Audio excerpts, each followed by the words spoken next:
Welcome back to Coloring Through the Bible. My name is Keegan Harkins, and today we're talking about loving your neighbor. But what does it mean to love your neighbor? Well, most of us have heard the story of the Good Samaritan, maybe millions of times. When I was in Sunday school as a little girl, it was always one of my favorite stories, and my teacher had one of those felt boards with the little felt cutout pieces, all the characters of the story, and I would always get so mad when the other people would walk by and leave this injured man, and I'd cheer when the Samaritan would take care of him, and it was always kind of one of those, underdog kind of stories. I just loved it. And I tried to understand that loving your neighbor meant loving and caring for everyone, even our enemies. Now, through the eyes of childhood innocence, it seemed so easy to me.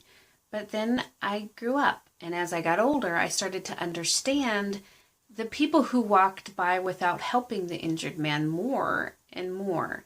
I realized that there are so many more reasons for passing by than a lack of caring. When I was 9 or 10, we lived in Southern California in Long Beach, and it wasn't a bad neighborhood.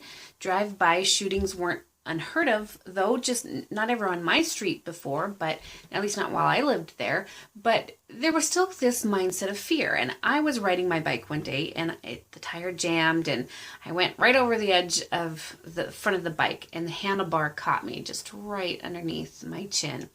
And, I tumbled and rolled. I was all banged up, and I was covered in blood, because right underneath your chin, it just bled just horribly bad, and I'm just covered in blood, and I'm screaming for somebody to help me.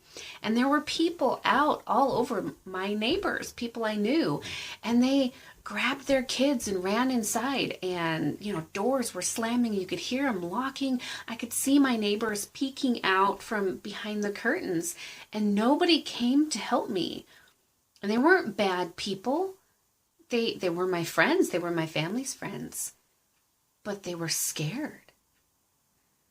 And a few years later, we had just moved into a new house. We moved to San Francisco, and the lady across the street saw my mom and, yelled a greeting to her. Well, my mom ignored her and just kept walking into the house. And the lady got really, really mad and was just, unleashing a tyrant of curses at my mom. But my mom was deaf. She had no idea that this lady had yelled to her across the street. She didn't see her. She didn't see her. She didn't hear her.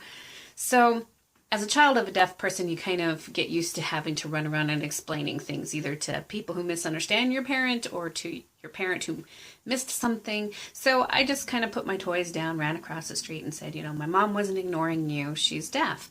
And she came over and talked with my mom, and they actually became good friends, but there was that misunderstanding.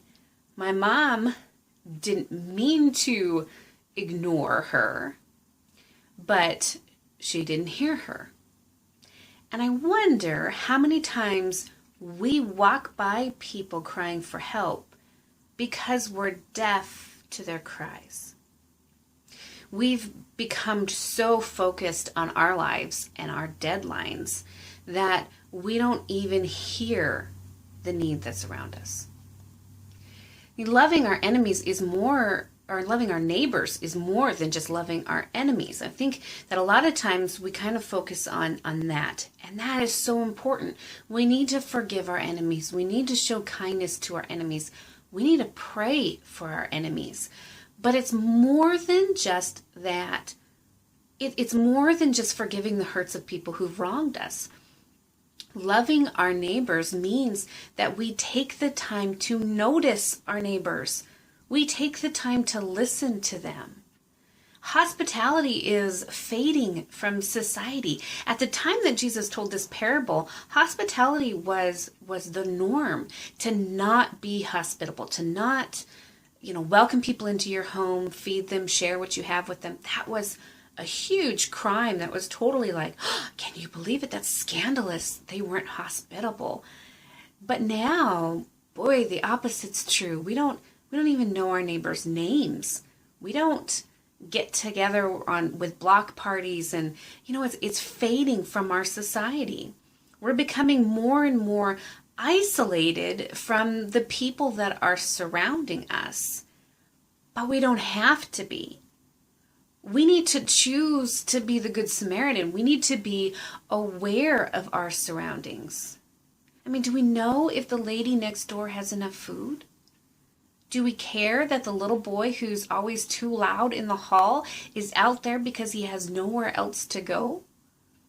Do we take the time to share God's love with our waitress, our kids' teacher, the angry old man who yells at us to get off his lawn?